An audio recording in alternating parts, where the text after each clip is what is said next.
یہ دھرتی اسلام کی جائے پیدائش ہے، یہ مسلمانوں کا پہلا وطن ہے۔ اس لیے یہ کہنا، یہ سمجھنا اور یہ بولنا کہ اسلام باہر سے آیا ہوا کوئی مذہب ہے، یہ سراسر غلط اور تاریخی اعتبار سے بے بنیاد ہے۔ اسلام اسی ملک کا مذہب ہے، اور سبھی مذاہب میں، سارے دھرموں میں، سارے ریلیجن میں سب سے پرانا مذہب ہے، سب سے قدیم اور پرانا بھی ہے۔ اسلام کے آخری پیغمبر حضرت محمد صلی اللہ علیہ وسلم اسی دین کو مکمل کرنے کے لیے تشریف لائے تھے۔ اس لیے میں واضح طور سے کہتا ہوں کہ بھارت ہندی مسلمانوں کے لیے وطنی اور دینی دونوں حیثیتوں سے سب سے اچھی جگہ ہے، لیکن ساتھ ہی اس حقیقت کا ادراک بھی ضروری ہے کہ اپنے ہی وطن میں رہنے کا بھی ایک نظام اور سسٹم ہے۔ اگر وہ نظام درست ہے تو اس ملک کے باشندوں کے لیے رہنا آسان ہوگا، اور وہ نظام بگڑ جائے گا تو شہریوں کی زندگی مشکل ہو جائے گی۔ اس لیے ہمیں دیکھنا ہوگا کہ ہمارے ملک کا نظام کیسا ہے، اس کے چلانے والے اپنی ذمہ داریوں کے تئیں کس قدر مخلص ہیں۔ ہمارا ایسا سمجھنا ہے، نمبر 1 آئین، نمبر 2 جمہوریت۔ آئین کا مطلب دستور، کانسٹیٹیوشن، یا جمہوریت یعنی ڈیموکریسی، اور نمبر 3 انسانی حقوق، ہیومن رائٹس۔ ماڈرن انڈیا کی پہچان ہے، آئیڈنٹی ہے یہ ہماری۔ اس ماڈرن انڈیا کی اگر کچھ آئیڈنٹی اور پہچان ہو سکتی ہے تو یہ 3 چیزیں ہیں بنیادی طور پر: ہمارا کانسٹیٹیوشن، ہماری ڈیموکریسی اور ہیومن رائٹس۔ اگر یہ تینوں چیزیں مستحکم ہیں تو پھر یہ کہنا آسان ہوگا کہ ہمارا ملک اپنے باشندوں کے لیے سب سے اچھی جگہ ہے۔ لیکن اگر ان تینوں یا تینوں میں سے کسی ایک پر بھی کمپرومائز ہو جائے، دھیان کیجئے گا، اگر ان تینوں یا تینوں میں سے کسی ایک چیز پر کمپرومائز ہو جائے تو پھر ہمارے لیے یہ کہنا ہرگز آسان نہیں ہوگا۔ اس کو پرکھنے کے لیے ہمیں جمہوریت کے 4 ستونوں، مقننہ یعنی کیا کہنا چاہیے مقننہ کو، لیجسلیچر، انتظامیہ، ایڈمنسٹریشن، عدلیہ یعنی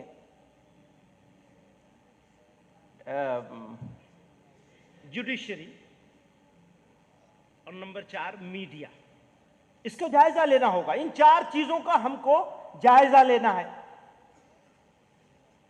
لیجسلیچر کا، ایڈمنسٹریشن کا، جوڈیشری کا اور میڈیا کا۔ آگے چلیے، انصاف کی حکمرانی۔ کسی بھی مہذب سماج کے لیے عدل و انصاف سب سے بڑا معیار ہے۔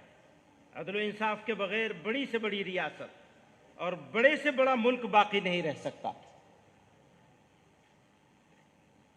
ہر حکمراں کا اولی فرض اپنی رعایا کو انصاف مہیا کرانا ہے۔ ملک میں امن و امان کا قیام اور جرائم سے پاک معاشرے کی تشکیل انصاف کے بغیر نہیں ہو سکتی۔ ہمارے ملک و سماج کی ایک تلخ حقیقت ہے کہ نہ صرف ہم ظالموں، قاتلوں اور لٹیروں کو قرار واقعی سزا دینے میں ناکام ہیں، بلکہ بے قصور افراد کو جان بوجھ کر گرفتار کیا جاتا ہے اور پھر ان کو طویل المدت قید میں رکھا جاتا ہے، اور 20 سال گزرنے کے بعد عدالت ان کو رہا کر دیتی ہے۔ ایسے ہزاروں واقعات کا ریکارڈ پیش کیا جا سکتا ہے۔ اسی کے مد نظر جمعیت علماء ہند نے بے قصور افراد کی رہائی اور ان کے مقدمات کی پیروی کے لیے ایک مستقل شعبہ قائم کیا ہے، جس کے ذریعے نچلی عدالتوں سے لے کر سپریم کورٹ تک ہم ہزاروں افراد کے مقدمات لڑ رہے ہیں۔ یہی ہماری تقدیر میں رہ گیا ہے۔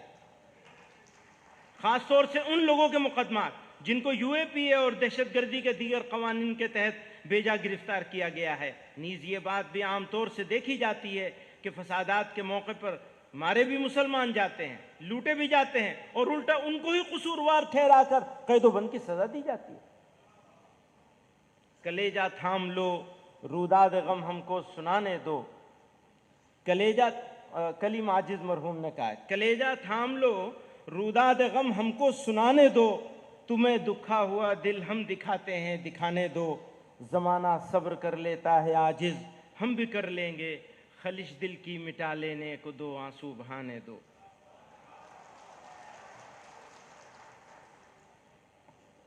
محترم حضرات، جب ہم وہ جو چار چیزیں الگ کی گئی تھیں کہ وہ چار چیزیں پہچان بنے گی اس بات کی کہ ملک کیسا ہے، کس راستے پہ جا رہا ہے، اس میں عدلیہ بھی آتا ہے، ہماری جوڈیشری، سپریم کورٹ اور ملک کی دوسری عدالتیں بھارت کی سب سے بڑی جمہوریت کی محافظ اور اس کی طاقت ہیں۔ یہ عدالتیں اپنے خود مختار نظام کی وجہ سے حکومتوں کے بے لگام اقدامات پر قدغن لگاتی ہیں، سماجی بہبود، ماحولیات کے تحفظ، انتخابی اصلاحات وغیرہ کے مسائل پر ان کے احکامات اور رہنما اصول ملک کی درست رہنمائی کا سبب بنتے ہیں۔ لیکن گزشتہ کچھ عرصے سے بالخصوص بابری مسجد، طلاق ثلاثہ وغیرہ پر، اور بھی بہت سارے ہیں، یہ دو کا ذکر میں کر کے، وغیرہ پر فیصلوں کے بعد یہ تأثر عام ہو رہا ہے کہ عدالتیں ریاست کے دباؤ میں کام کر رہی ہیں۔ اقلیتوں کے آئینی حقوق اور دستور کے بعض بنیادی اصولوں کی تشریح کی ایسی مثالیں سامنے آئی ہیں جنہوں نے عدالتوں کے کردار پر بھی سوالیہ نشان لگا دیا ہے۔ مختلف عدالتوں نے مسلم پرسنل لا سے متعلق مسائل کو لے کر جو فیصلے دیے ہیں، ان سے ایسا محسوس ہوا کہ ان عدالتوں نے قانون کی تشریح کے بجائے قانون وضع کرنے کی کوشش کی ہے۔ حال میں دیے گئے درج ذیل فیصلے اس کی اہم نظیر ہیں۔ اب یہ کچھ فیصلوں کا تذکرہ کیا، اس کو چھوڑ دوں میں۔ مقننہ کے ذریعے ناانصافی، بھارت کی متعدد ریاستوں نے مذہب کی تبدیلی کو کنٹرول کرنے کے لیے قوانین بنائے ہیں، یعنی لیجسلیچر نے کہاں ہمارے ساتھ گڑبڑ کی ہے، بہت ساری گڑبڑ کی ہے، ایک آدھ کا ذکر کر رہے ہیں۔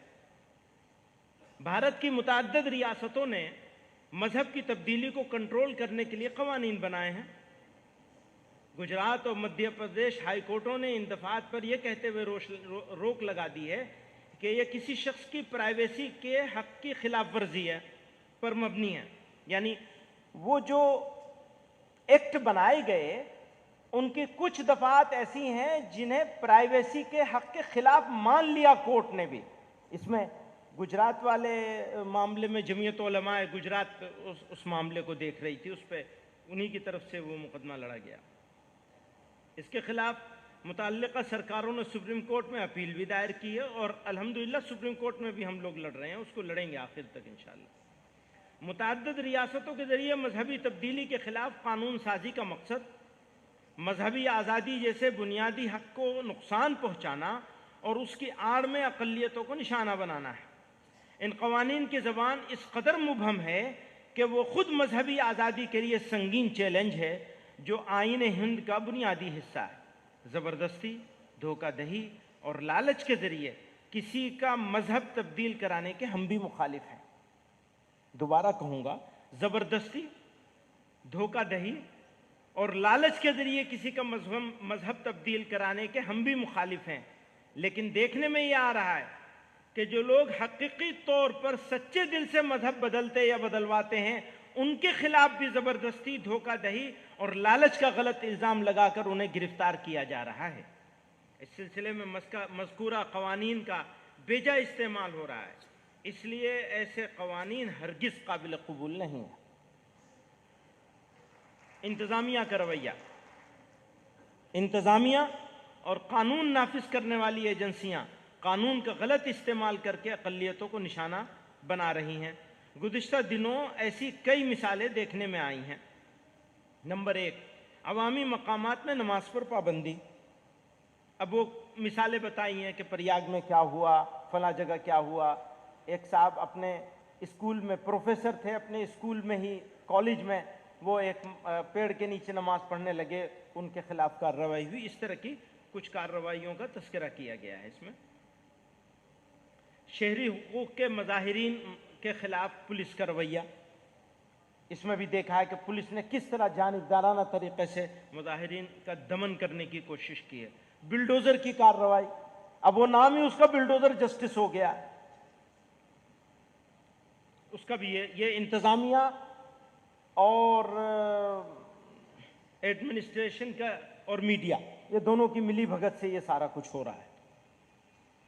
آسام میں انخلا کے مظاہرین پر میں چھوڑ کے چل رہا ہوں آگے تاکہ آپ لوگوں کا قیمتی وقت ضائع نہ ہو، بہت رات ہو چکی ہے اور ان حضرات نے موقع بھی مجھے سب سے آخر میں دیا۔ پہلے انہوں نے سوچا ہوگا پہلے موقع دے دیں گے تو اتنا لمبا چوڑا تو خطبہ صدارت ہے، اب بتاؤ اتنی ساری لمبی چوڑی باتیں کہاں سے، پھر ان کو شروع میں موقع دے دیں گے تو وہ ان کی تجویزیں رہ جائیں گی ساری، تو اچھی بات ہے۔ آسام میں انخلا کے مظاہرین پر ظلم و ستم، آسام میں مسلم کمیونٹی کے افسوسناک اور تشویشناک صورتحال کی طرف آپ کی توجہ مبذول کرانا چاہتا ہوں۔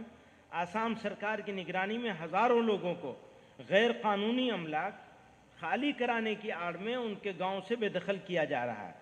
پولیس اور نیم فوجی دستوں کی موجودگی میں ان کے گھروں اور دکانوں کو بلڈوزر سے مسمار کیا گیا اور ان پر مظالم کے پہاڑ توڑے گئے۔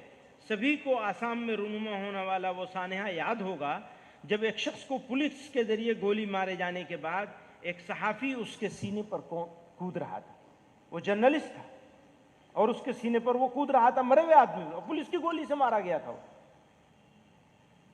یہ ایک تہذیب اور انسانیت کی شکست اور آئین کی پامالی ہے۔ آسام کی حکومت آئین کے ذریعے دیے گئے بنیادی انسانی حقوق یا زندگی اور جائیداد کے بنیادی حقوق کو پامال کرنے سے باز نہیں آ رہی ہے۔ حکومت نے صاف اعلان کر دیا ہے کہ بے دخلی کے متاثرین کو حکومت کی طرف سے کوئی معاوضہ یا پانی کا ایک قطرہ بھی نہیں دیا جائے گا۔ بے دخل کیے گئے بے گھر لوگوں کی تعداد ہر گزرتے دن کے ساتھ بڑھتی جا رہی ہے۔ ان پناہ گزینوں کو بھوک، بیماری، سردی اور غیر صحت مند زندگی کے حالات کی وجہ سے موت کے خطرے کا سامنا ہے۔ حال غم ان کو سناتے جائیے، حال غم، اس نے کہا خمار نے، حال غم ان کو سناتے جائیے۔ اب کس کو سنائیں گے، وہ تو بہرے ہیں، آپ ہی کو سنا لیں گے۔ حال غم ان کو سناتے جائیے، شرط ہے کہ مسکراتے جائیے، شکریہ لطف مسلسل کا مگر، شکریہ لطف مسلسل کا مگر، گاہے گاہے دل دکھاتے جائیے، گاہے گاہے دل دکھاتے جائیے، دشمنوں سے پیار ہوتا جائے گا، دشمنوں سے پیار ہوتا جائے گا، دوستوں کو آزماتے جائیے۔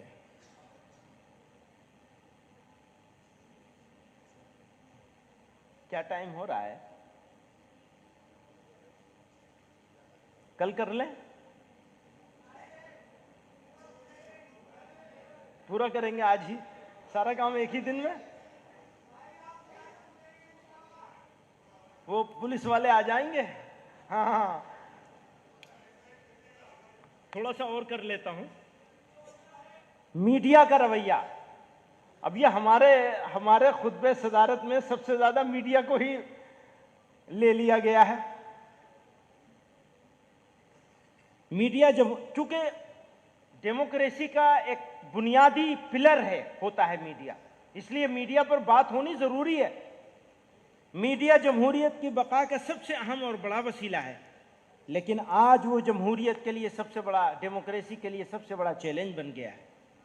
آج میڈیا کی اکثریت جمہوریت کی جڑوں کو کھوکھلا کر رہی ہے اور بھارت کی ایک کمزور اقلیت کو مذہبی، سماجی اور قومی معاملات میں بدنام کر رہی ہے۔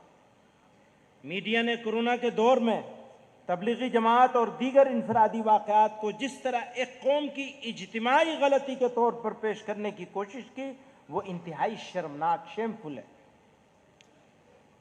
عدالت سے لے کر انسانی حقوق کی تنظیموں تک نے اس پر تفصیل سے روشنی ڈالی ہے۔ اسی طرح حال میں ایک مسلم لڑکے کے ذریعے ایک غیر مسلم لڑکی کے قتل جیسے انسانیت سوز جرم کو مسلم شناخت دے کر مسلمانوں کو شیطانی کردار کے طور پر پیش کیا گیا، اس نے سماج کے تانے بانے کو بکھیرنے میں بڑا کردار ادا کیا ہے، جبکہ سماج کے دوسرے حصے کے لوگوں نے بھی ویسے گھناؤنے کام انجام دیے تو میڈیا نے خاموشی اختیار کر لی۔ لیکن جہاں کسی مسلمان کا نام آیا اس پر گھنٹوں بحث و مباحثہ کرا کر جمہوریت، انسانیت اور قومی ہم آہنگی کو سخت نقصان پہنچایا گیا اور لگاتار پہنچایا جا رہا ہے۔